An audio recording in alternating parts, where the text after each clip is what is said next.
présenter s'il vous plaît. Oui, je me nomme Honorable Joseph Pascal Moulinzi. Je suis candidat député provincial dans la circonscription de la Gombe, dans le compte de AVK. AVK qui signifie en sigle Alternance Vitale Camer 2018.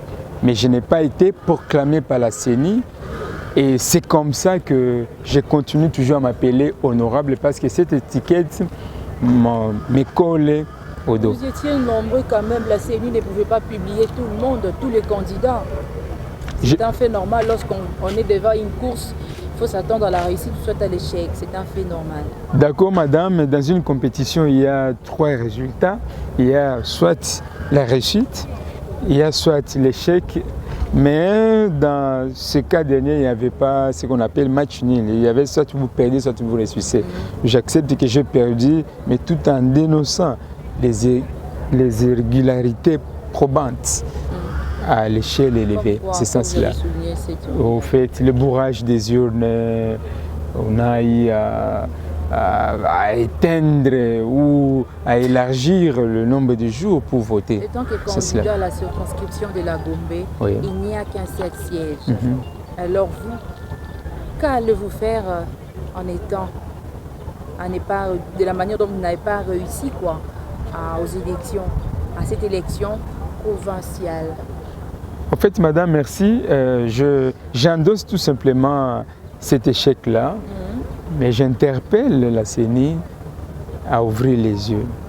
Parce que nous pouvons dire que la CENI, sous d'autres manières, elle n'a pas bien fait son travail. Ce n'est pas parce que j'ai perdu, mais vous savez la circonscription de la Gombe, dans la commune de la Gombe, il n'y a pas presque les habitants. Il n'y en a pas. Nous savons où se trouve la base. Et nous savons où se trouve la base. Et la base, ce n'est pas issu devant la presse qui constitue le 4e pouvoir pour dévoiler. Moi, j'ai marché partout et j'ai récolté des voix. Je ne sais pas le monsieur honorable à ce jour pour ne pas faire sa publicité. Aujourd'hui, il est député provincial, bien, je ne veux pas rentrer là-bas, mais il n'avait pas été élu que moi, en ce sens-là. On n'avait pas atteint le siège, c'est comme ça que je n'interjette pas l'appel, en ce sens-là, madame. Puis parlons alors du sujet du jour. Vous avez y assisté à la première plénière à l'Assemblée nationale ici, de la législature 2024-2028. Quelles sont alors vos impressions étant que participants à cette cérémonie solennelle? Merci madame la journaliste. Mon impression, d'abord la première, parce que j'ai 2 impressions, une impression bonne et une impression mauvaise, très mauvaise d'ailleurs. Une impression bonne d'ailleurs parce que tout s'est passé, n'est-ce pas, dans le calme, excepté l'exception. Dans le calme, pourquoi? Parce que la majorité des députés sont venus, c'est pour cela même on a eu à installer les bureaux provisoires par rapport, n'est-ce pas, à l'ordre du jour. Il s'agissait là à ce qu'on fait l'identification ou bien appel nominal de tous les députés nationaux qui ont été élus et aussi l'installation du bureau provisoire qui devrait être, n'est-ce pas, présidé par les doyens d'âge.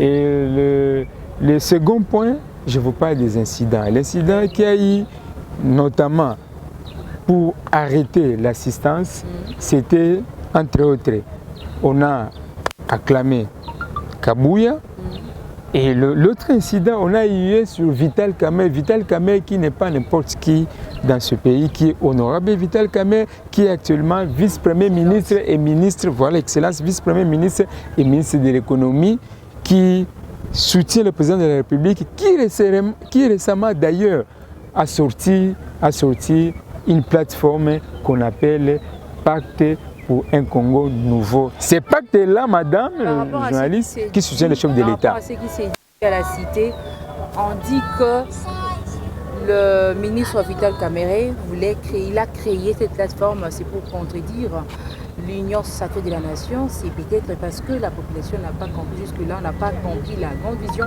par rapport à la création de cette plateforme. C'est la raison pour laquelle, en les voyant, la population a voulu mieux s'exprimer par rapport à ce qu'il a créé. Madame, d'abord, il y a ce qu'on appelle la liberté d'expression de la population et s'exprimer librement, mais la population n'est pas informée et puis elle est manipulée. Vous savez quoi? Le pacte pour un Congo nouveau, quel est son initiateur? Son initiateur est le haut représentant, le haut représentant, je dis bien, du président de la République, personne de Tony Kankou. Le pacte comprend 4 acteurs.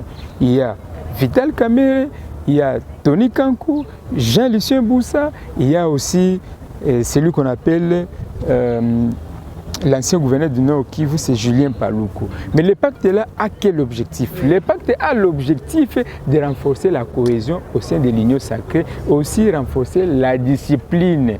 Si je parle du... Pas pour le partage du gâteau. Non, pas du tout, ce n'est pas l'hôtel Rotana. Non, pas du tout, madame. Nous sommes avec Félix Tshisekedi, nous avons recyclé un poste ministériel, mais nous avons raté la primature, partout ailleurs. Est-ce que c'est pour autant que nous nous plaignons? Kamerhe n'a pas l'obsession des postes. Même si Kamerhe reste aujourd'hui avec un seul député, il va toujours donner son nom. Même si Kamerhe aujourd'hui est nommé bourgmestre, la presse et tout le monde va jeter son nez sur Kamerhe. Et c'est comme ça que les gens n'ont pas compris. On n'est pas dans un parti État. L'Union sacrée n'est pas un parti État. Nous sommes là, nous voulons consolider au fait cette cohésion en vue de matérialiser la vision du chef de l'État. Et vous savez, madame, lorsqu'un député national est élu, il comporte un électron libre. Il croit que tout lui est permis. C'est comme ça que, en termes de groupes parlementaires, au sein desquels même les idées s'expriment, au sein desquels même il y a même des projets de loi, des propositions de loi à donner pour que ça soit adopté pour le bien-être de la population. Et nous signalons que Vital Kamerhe, PCR et tout le monde, Jean-Lucien Boussa et tous les acteurs là, soutiennent bien le président de la République. Ce sont les gens qui ont peur de Kamerhe, Mais si nous allons comme ça, je vous dis qu'il y aura une crise. Parce qu'on cherche à isoler Kamerhe pour ceux qui ne comprennent pas. Pour votre gouvernement, madame, messieurs de la presse, le lundi, le président Kamerhe et l'ensemble sont partis voir le président de la République à huis clos. Les mardis, ils font une conférence de presse. Mais c'est là nous tous nous avons découvert. Mais pourquoi les gens s'agitent? Est-ce qu'on ne peut pas se réunir après pour voir le président de la République? C'est ce que je voulais dire, qu'on laisse frustrer les gens parce que vous allez voir, la plupart des députés étaient hués. Si c'était moi, le secrétaire général de l'Assemblée nationale, j'allais ordonner à tout le monde de pouvoir sortir pour quand même honorer Kamerhe. Il ne pouvait pas être hué à cet endroit-là. Surtout qu'un acteur politique a son trempe. S'il est hué comme ça, il peut créer une crise et ça peut le frustrer. Et je crois qu'il y aura ce qu'on appelle l'ingouvernabilité, madame. Nous avons dit.